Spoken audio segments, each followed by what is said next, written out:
My name is Sarah, and the day my life split in two started with a joke my mother thought was funny. I was 8 when she pulled our car into a gas station, turned around in her seat, and smiled like this was all some kind of game. "Let's see if she can find her way home," she said as I stepped out to throw away my empty drink. I thought she was kidding. The car door slammed, the locks clicked, the engine hummed as she pulled away from the pump. I stood there still holding the sticky plastic cup, waiting for the car to loop back around.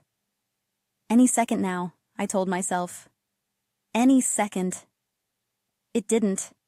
The car shrank to a speck on the highway and then disappeared. The noises around me blurred. The pump beeping, tires screeching, strangers talking. None of them were her. Inside the station, I tried calling her on a payphone, hands shaking so hard I almost dropped the receiver. Straight to voicemail. I left a message anyway, my voice small and breaking. "Mom, I'm still here. Did you forget me? Tell me what to do." No one called back. Minutes stretched into hours. A board clerk slid a free soda across the counter, and somewhere between the first and second refill, I understood. This wasn't a prank or a lesson. This was the moment my childhood ended. 18 years later, different door, different footsteps, different test only this time. I wasn't the helpless kid waiting to be picked up. I was the one deciding who got to come inside. If you want to know how that abandoned 8-year-old girl became the woman who opened that door, and why the police showed up 5 minutes later, stay with me until the end. They didn't find my mother that night. They found me. A police cruiser rolled into the gas station hours later. Lights off, engine low. A woman in uniform crouched down so we were eye level and wrapped a blanket around my shoulders, even though it was still warm outside. She spoke softly like she was afraid I might break if she raised her voice. "Sarah, right? You're safe now. We're going to make some calls." Safe. It was a strange word for a kid who had just listened to every car on the highway and hoped one of them was coming back for her. That was the night my file was opened. Child abandonment, possible neglect, no contact information that actually led to anyone picking up. My parents vanished as neatly as if the earth had swallowed them. By the time the paperwork settled, I was living in a small house on the edge of town with a woman everyone insisted on calling my aunt, even though I barely remembered her. Her name was Eliza. The first thing she did was hand me a house key. "If you live here, you carry this," she said. "No locked doors you're not allowed to open." I didn't know what to say. I just closed my fingers around the cold metal and nodded. Life with Eliza wasn't soft, but it was solid. There were rules. Get up on time, do your homework, clean your dishes, tell the truth even when it hurts. There were also things I'd never had before. A packed lunch with my name on it. A light left on in the hallway. Someone who noticed if I flinched when a car door slammed outside. When I couldn't sleep, I drew. At first, it was the gas station over and over again. Crooked pumps, a tiny car disappearing onto a blank road. Eliza would find the sketches abandoned on the kitchen table, her brows knitting together. "You can draw other things, you know," she said one evening, sliding a fresh stack of paper toward me. "Places you haven't been yet. Things you want." "I don't know what I want," I admitted. "Then keep drawing until you do." So I did. I drew oceans I'd never seen, and skylines I hadn't visited. Funny thing was, the gas station still showed up in the corners. Sometimes a sign on the horizon, or a tiny strip of pavement under a distant sky. I couldn't erase it, so I started using it. I turned it into a landmark instead of a prison background scenery in a life I refused to let revolve around. That one afternoon, school didn't ask about my past. Kids just knew I lived with an aunt and that my parents weren't around. The whispers faded as the years passed. I got taller, sharper, less afraid of my own shadow.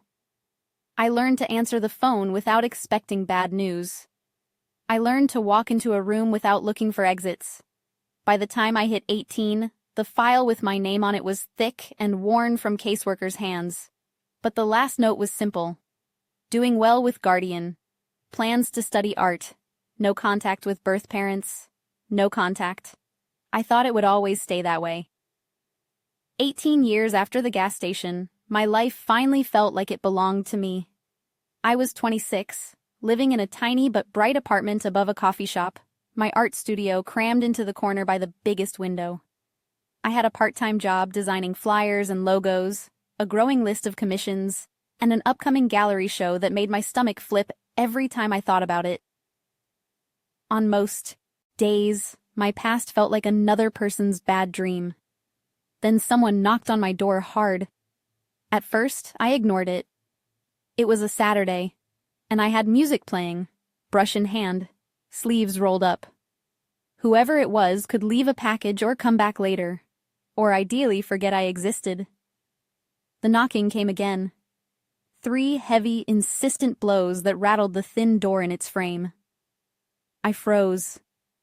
There are sounds your body remembers before your mind does. That knock dragged me straight back to the gas station, to the way my heart had hammered in my chest every time a car door slammed or a stranger walked in. For a second, the room tilted. I swallowed hard and forced myself to breathe. "It's just a door," I muttered. "You're not 8.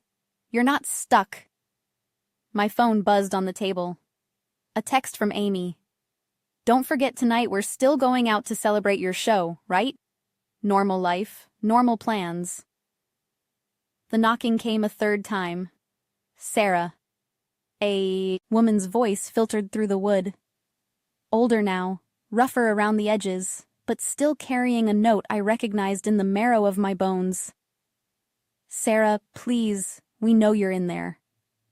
The paintbrush slipped from my fingers and clattered to the floor. For a moment, I thought I was hallucinating. I had imagined my mother's voice so many times in nightmares and half-awake memories that it wouldn't have been the first time she'd shown up inside my head uninvited. But this was different. The sound wasn't in my mind. It was in my hallway. "Sarah, it's Mom," the voice said again, words tumbling over each other. "We just want to talk. Please just open the door." My hands went cold. I backed away from the peephole like it might burn me, then forced myself forward and pressed my eye to the little glass circle. 2 people stood on the other side, my mother and the man who used to stand beside her at the kitchen sink, passing plates and pretending everything was fine. They were older, lines carved into their faces, clothes wrinkled and damp from the drizzle outside, shoulders hunched like they'd been carrying something heavy for a long time. They also looked like strangers. For a long second, none of us moved. I could see my mother's lips moving, rehearsing some speech, maybe trying out different openings before I decided whether to let her in. My chest tightened. 18 years without a word. And now they were on my doorstep like they'd just swung by after work. I unlatched the chain but left the deadbolt on. The door opened a crack, just enough for them to see one eye, one slice of my face. "Hi," I said, my voice. "You're late." My mother's eyes flooded instantly. "Sarah," she whispered. "Oh my God, look at you. You're all grown up." "What did you expect?" I asked. "That I'd still be 8 and standing next to a gas pump." She flinched like I'd slapped her. The man, my father, though I refused to use the word, cleared his throat. "We deserve that," he said quietly. "We know what we did. We've been trying to find you for years." I let out a sharp laugh. "That's funny. I've had the same phone number for 6, the same email for 8, the same aunt since the night you drove away." "We lost everything," my mother blurted. "The house, the business. We've been moving around. It took time to get back on our feet, to fix things, to track you down." There it was. Not an apology. Not really. A list of their own disasters. "What do you want?" I asked. I didn't bother pretending this was a nostalgic reunion. My father's jaw tightened. We're in trouble, he admitted. Debt, legal issues. Some people are coming after us for money we don't have, we thought. Maybe we could talk. Maybe you could help. Just until we get through this. Help. The word landed like a stone in my stomach. I imagined the 8-year-old me at that gas station watching the taillights vanish. No one had helped her. She'd had to wait for a clerk to finally notice she hadn't moved in an hour. You abandoned me, I said quietly. You left me on the side of the road to see if I could find my way home. And now you're here because you need money. My mother reached out, fingertips brushing the edge of the door. We were stupid. We were cruel. We know that. We've been punished for it, Sarah. More than you know. Not enough, I shot back, surprising even myself with how steady it sounded. Behind them at the end of the hallway, I saw Mrs. Patel from 3B step out of her apartment with her little dog, pausing when she realized who was at my door. Her gaze flicked from their faces to mine. For the first time, I saw the situation from the outside. 2 desperate strangers pounding on a young woman's door, voices raised, refusing to leave. I thought of my file. Child abandonment. No contact. I thought of all the nights I'd stared at the ceiling and wondered what would happen if they ever showed up again. I had promised myself that if that day ever came, I wouldn't be the helpless kid at the gas station anymore. I'm not giving you anything, I said. Not money, not a second chance, not a place in my life. You made your choice 18 years ago. My father's face hardened. You can't really mean that. Watch me. I shut the door. Their voices exploded on the other side, pleading, arguing, fists thudding against the wood. My heart pounded, but my hands were steady as I slid the chain back into place and picked up my phone. For the first time in my life when it came to my parents, I didn't call to beg. I called to report. The dispatcher on the phone sounded calm, almost bored, like this was just another Saturday call. To her, it probably was. To confirm, she said, "They're your biological parents. You haven't had contact in years, and they're refusing to leave your door." Yes, I answered. And there's more. When I was 8, they abandoned me at a gas station. There's a record, a case file. I was placed with my aunt after. There was a pause. I imagined her eyes flicking over a computer screen somewhere, scanning a file with my name on it. "Okay, Sarah," she said, her tone shifting slightly. "Officers are on their way. Stay inside. Do not open the door again." I hung up and backed away, breathing hard. Outside, the knocking continued. My mother's voice cracked as she called my name, promising they only wanted to talk, that they were family, that we could work something out. My father's tone grew sharper, frustration leaking through his words every time I stayed silent. I watched the door knob like it might twist on its own.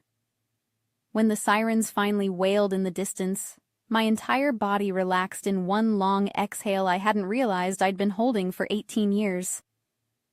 I didn't open the door when the officers arrived. They spoke to my parents in the hallway first, their voices low and firm, then knocked gently and identified themselves. I let them in, told them the story from the beginning, and watched as one of them scribbled notes while the other listened, eyes narrowing at specific dates and details. "You said there was a file," the older one asked, "from when you were a kid." "Yes, child services. I was placed with my aunt, Eliza Martin. She'll remember everything." They exchanged a glance. "Okay," he said. "We'll follow up on that for now. Do you want them trespassed? We can order them not to come back here. If they do, they can be arrested." "Do I want them trespassed?" The 8-year-old inside me screamed, "Yes!" The 26-year-old part of me hesitated for half a second. Not because I doubted the decision, but because I could feel how final it would be. "Yes," I said. "I want them kept away from me. And I want to know what can be done about what they did back then." "If anything," his brows lifted slightly, We'll see what's on record, he answered. Sometimes old cases can be reopened if there's new information or ongoing harm. Either way, you did the right thing calling the right thing. I repeated those words in my head while they stepped back into the hallway to finish talking to my parents. I didn't catch every word, but I heard enough. Warnings, possible charges, the phrase child abandonment spoken out loud again after so many years of living as if it were just a bad dream. When the officers finally left, so did my parents. For the first time since the gas station, it was my choice. That night, I sat at my kitchen table with a cup of tea that had gone cold and called the two people who had earned the right to be in my life. Aunt Eliza picked up on the first ring. "Sarah, what's wrong?" My voice shook as I told her everything. The knock, the plea for help, the officers in the hallway. On the other end, she went very quiet. "I always knew this might happen," she said finally. "I just hoped it wouldn't." "You knew they might come back?" "I didn't know," she corrected. "I expected. People like your parents, they rarely live with their choices forever. At some point, the consequences catch up, and they start reaching for anyone they can pull down with them." "So, you think that's what this is?" "Not regret, desperation. I think they regret the situation they're in," she said. "I don't know if they regret what they did to you." Her honesty hurt, but it felt like antiseptic on an infected wound. An officer said they'd look at the old file. I told her he mentioned reopening cases. "Oh, there's a file," Eliza said grimly. "I kept copies of everything, reports, evaluations, Curtis. They didn't just forget you at that gas station, Sarah. They were investigated for a pattern of neglect long before that. The gas station was just the first time they couldn't talk their way out of it." I swallowed. Why didn't anyone tell me? "You were 8, she said softly. "You already thought you were the reason they left. I wasn't going to pile their sins on your shoulders, too." For a moment, neither of us spoke. "Bring me what you have," I said at last. "If there's a way to hold them accountable now, I want to know." "I'll be there tomorrow," she promised. "We're not running from this." After I hung up, I called Amy. She listened in stunned silence as I recounted the same story. "I knew they were awful," she said slowly. "I just didn't realize they were the kind of awful that shows up with police reports attached." "I called the cops on my own parents," I said, testing the sentence out loud. "That has to mean something, right?" "It means you chose yourself," she replied. "Finally." For the next few days, my apartment turned into a strange combination of art studio and evidence room. Eliza spread manila folders across my table. Incident reports, notes from social workers, photos I didn't remember, posing for. A little girl clinging to a blanket in a hospital hallway.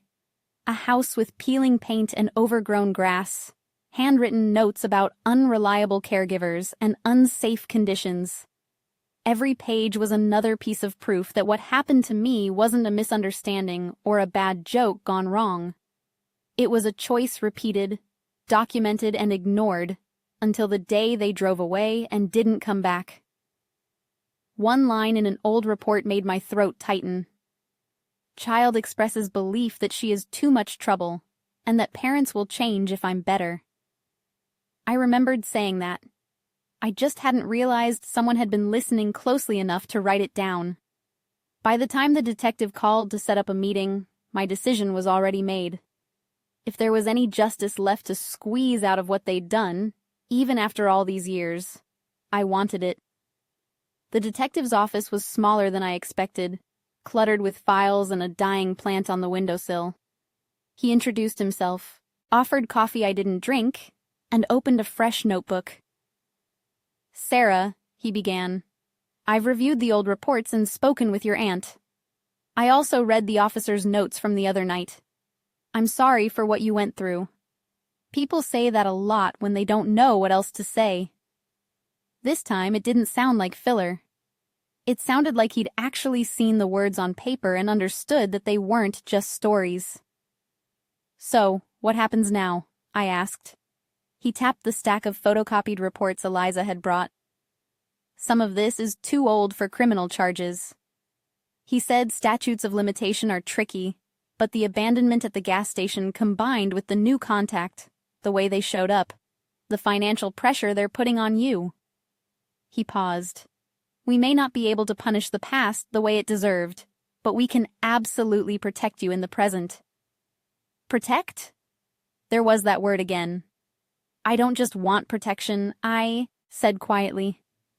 "I want them to face what they did.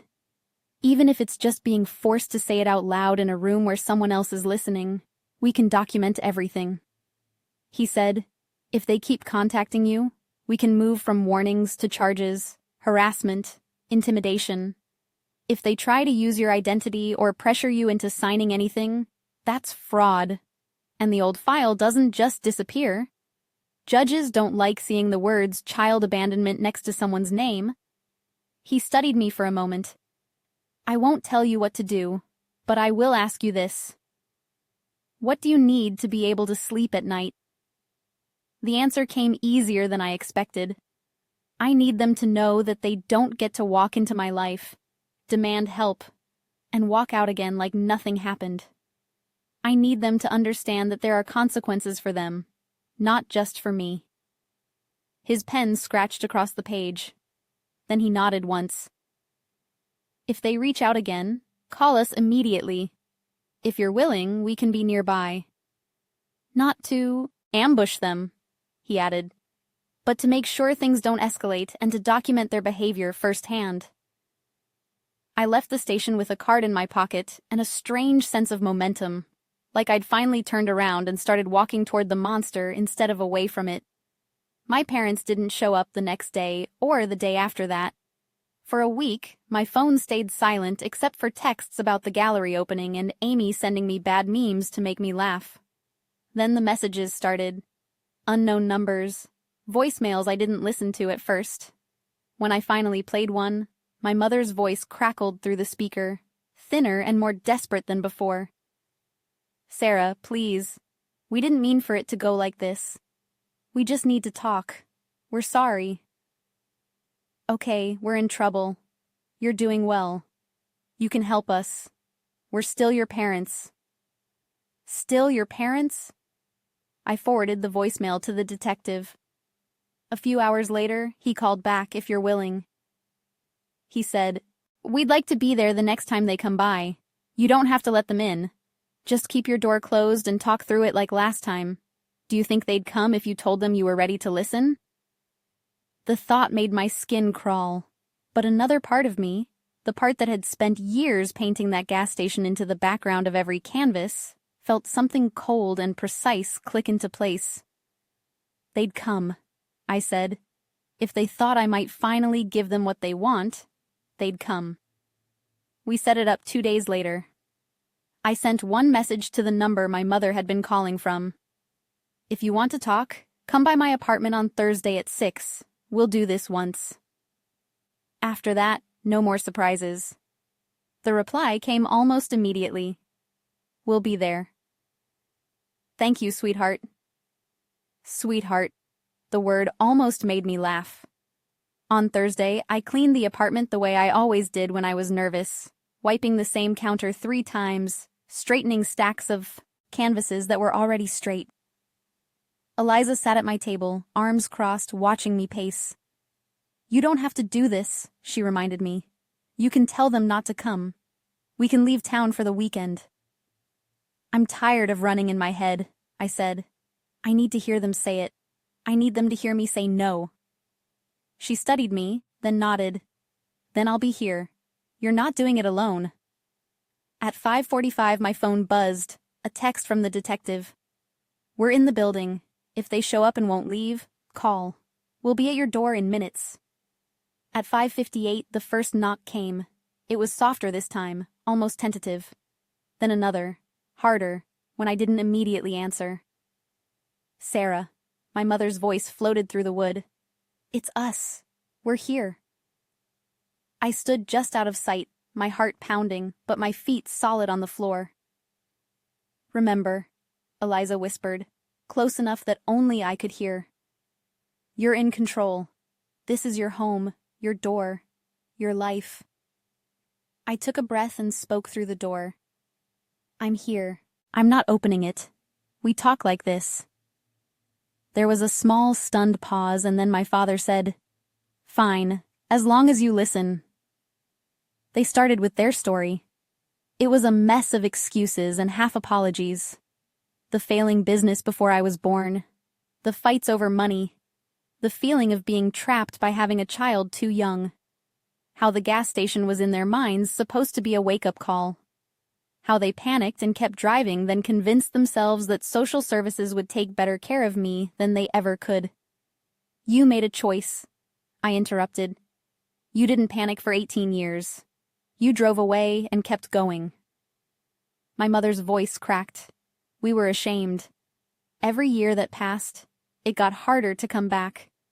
We watched your aunt's Christmas posts, your school pictures. We thought you were better off without us until things got bad for us. And then you remembered I exist. I finished. Because you needed something. They went quiet. You didn't lose your daughter, I said. You gave her away on a highway next to a gas pump. From the corner of my eye, I saw Eliza's throat move as she swallowed. Her hand found the back of a chair and gripped it. We're trying to fix it, my father insisted. Look, we're here, we're talking, you're successful now. You can help us pay off the worst of it. Alone. That's all we're asking. We know you have savings. We saw the article about your show. You're doing fine. Something in my chest snapped. You checked up on me, I said slowly. For years, you knew where I was, knew I was alive, and you still never called until you needed money. On the other side of the door, my mother started to cry, loud and messy the way she used to when a bill arrived in the mail, and there wasn't enough in the account to cover it.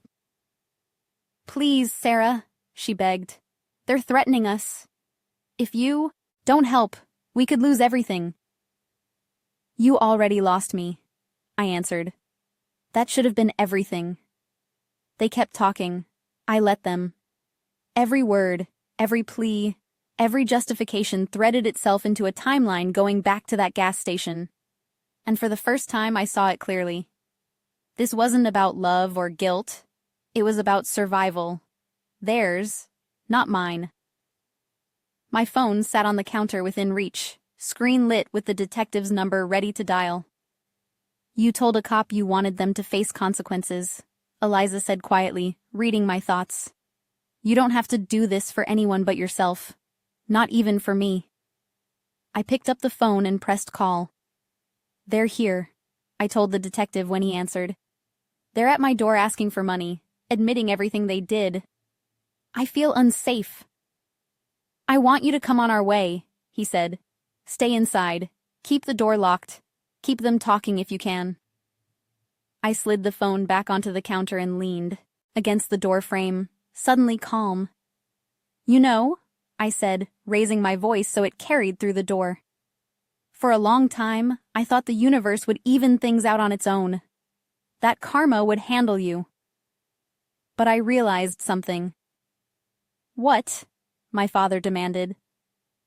I realized the universe doesn't knock on your door, I said. Sometimes you have to.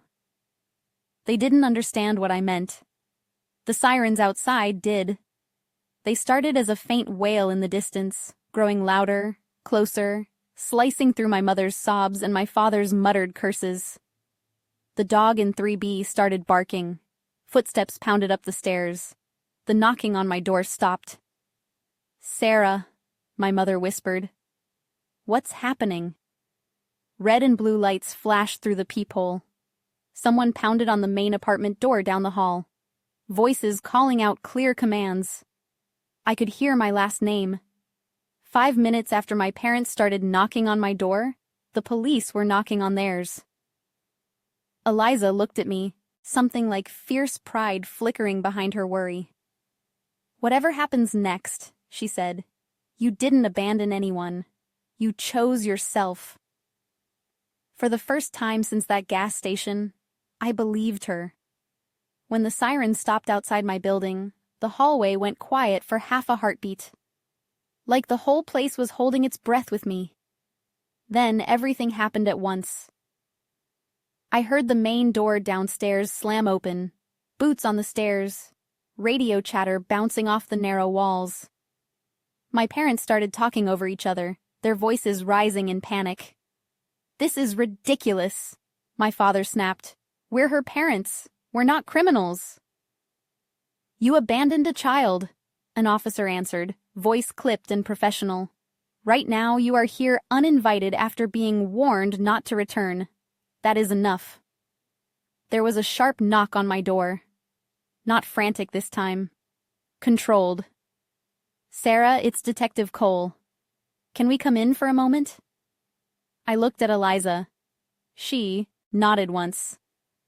I unlocked the door and let him and another officer step inside, then locked it again behind them.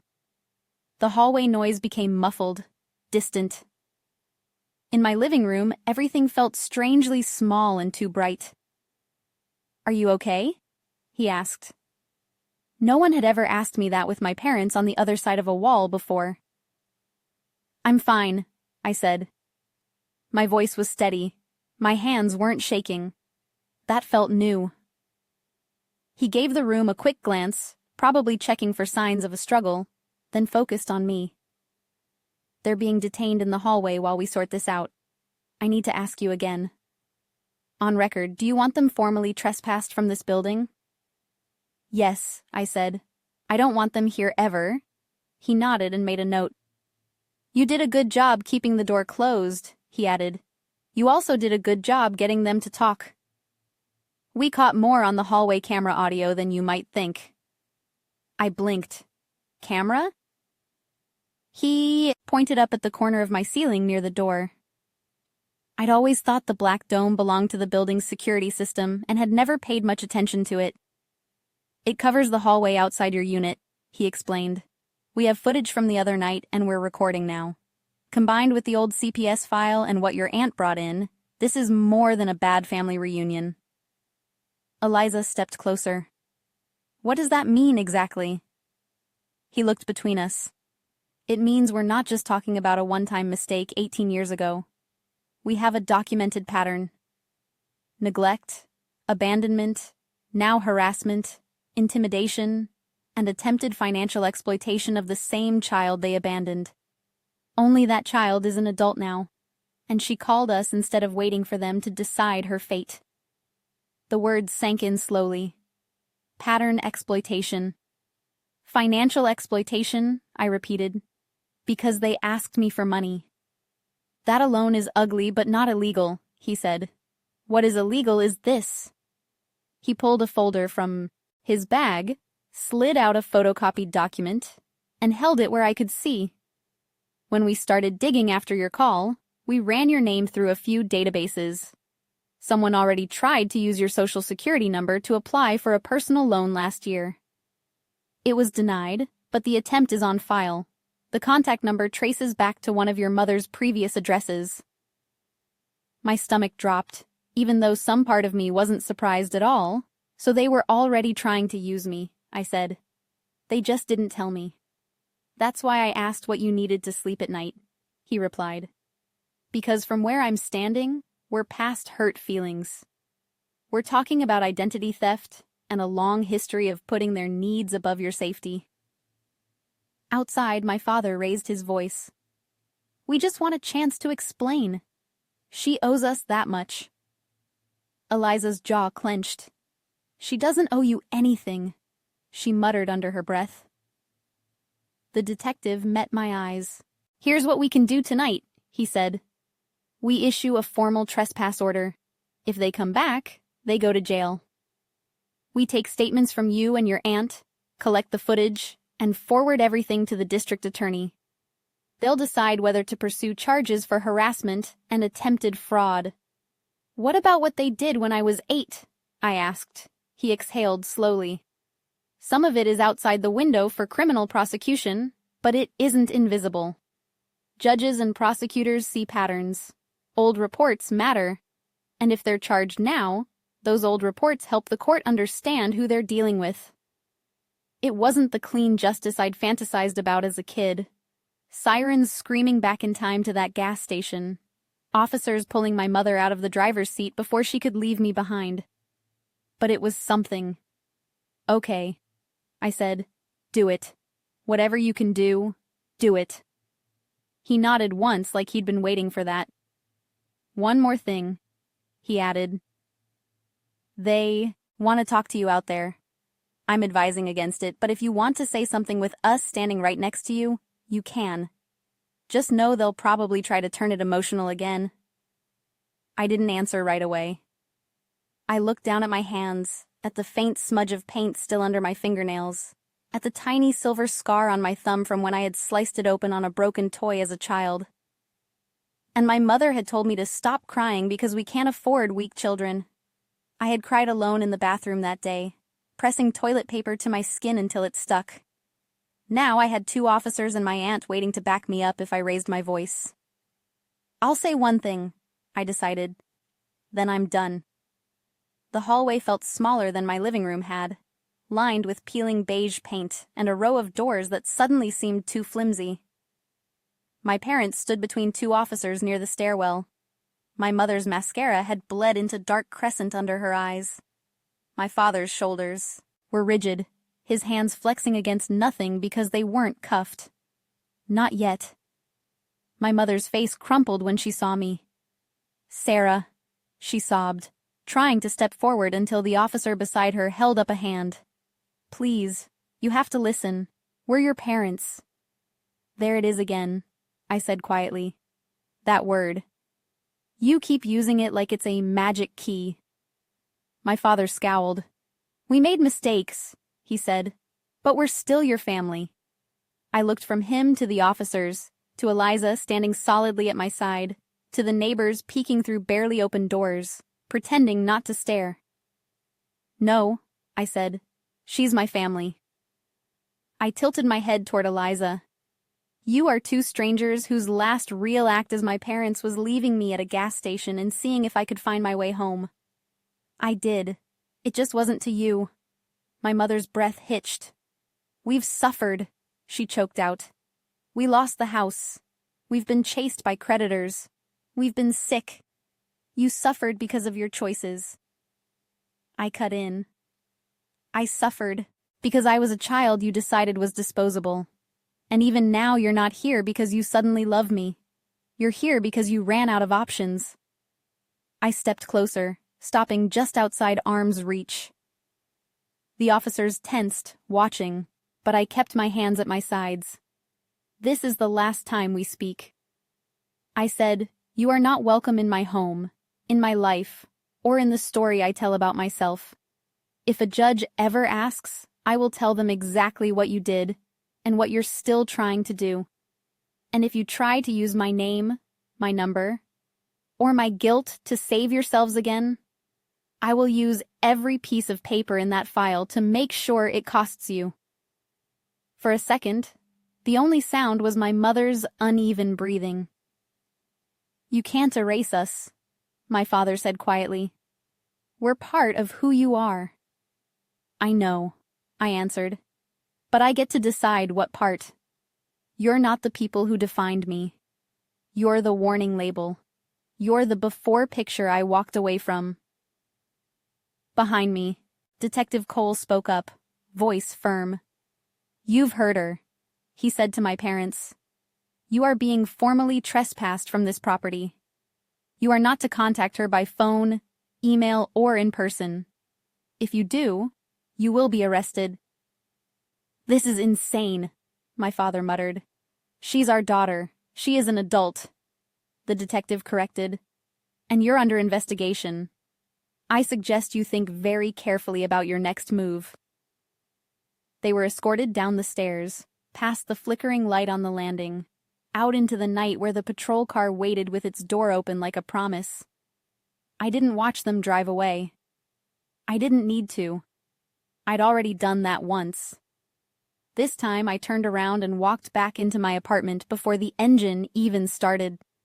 For the first time in 18 years, I wasn't the one left behind. I was the one closing the door. The investigation didn't change my life overnight. There were no dramatic court scenes the next morning, no instant headlines, no grand speeches. There were appointments, phone calls, paperwork, waiting rooms with bad coffee and chairs that made your back hurt. The kind of slow, grinding process that real justice usually hides behind. The district attorney's office interviewed me twice. They interviewed Eliza Moore. They pulled every piece of my old case file, every note that had ever been scribbled next to my name.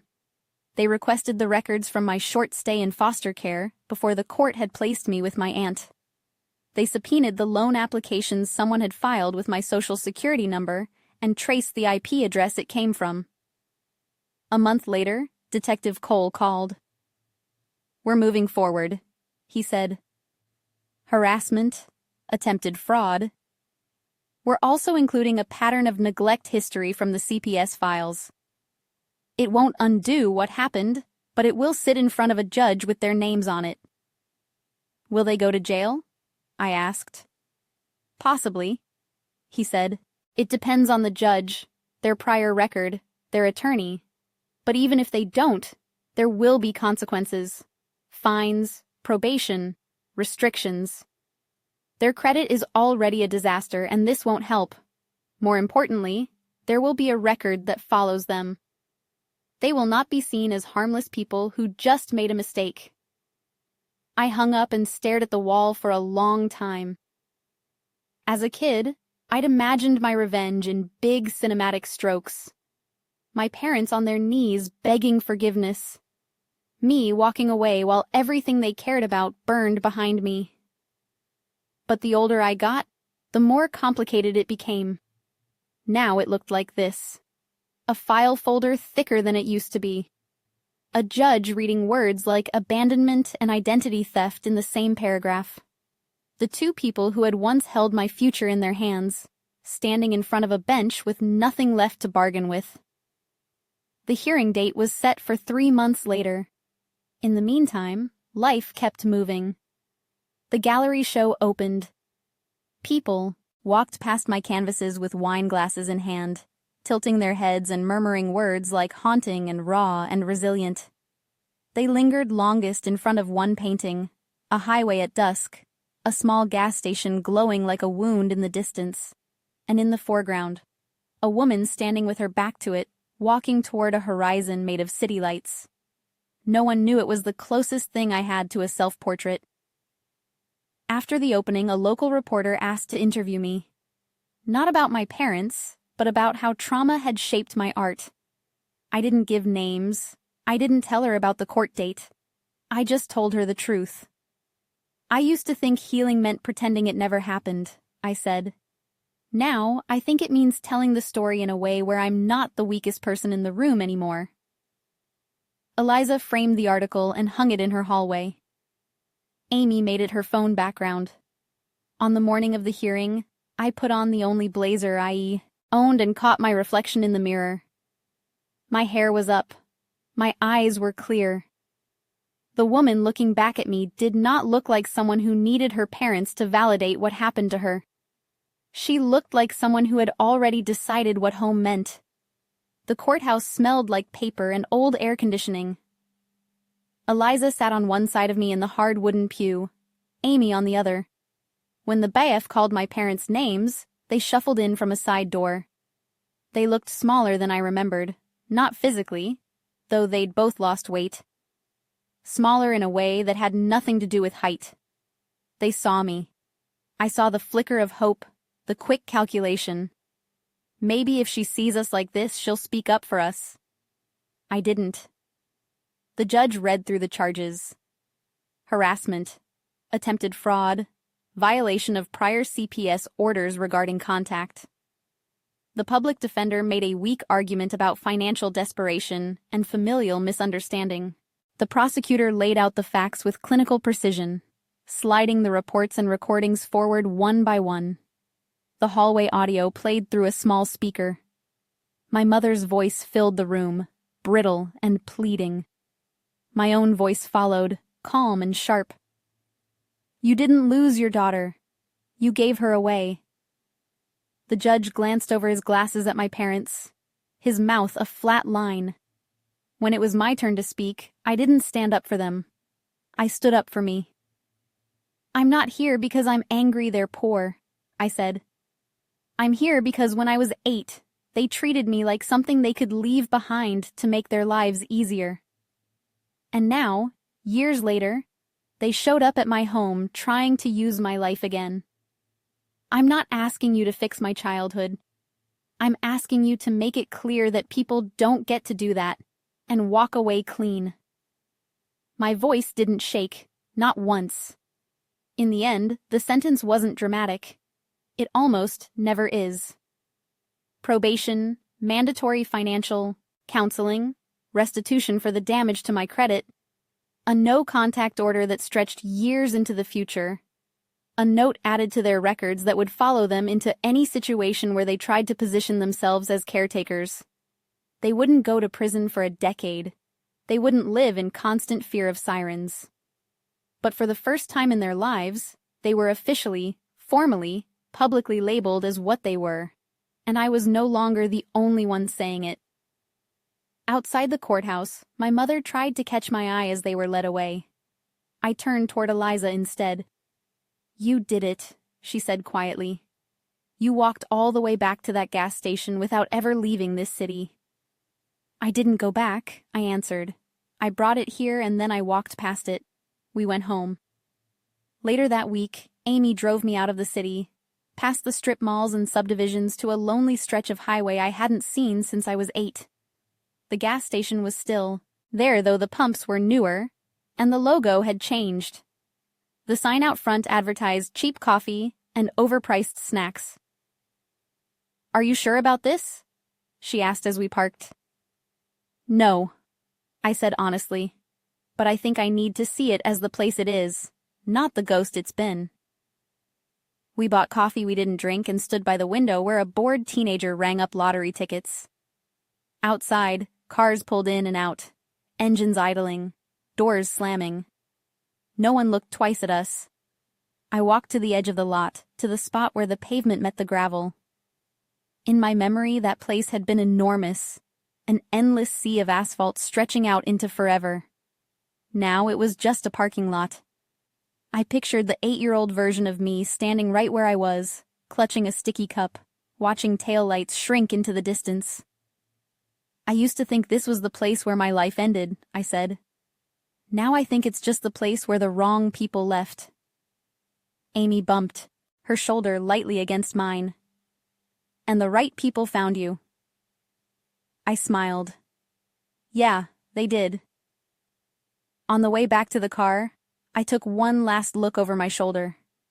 The gas station didn't feel like a wound anymore.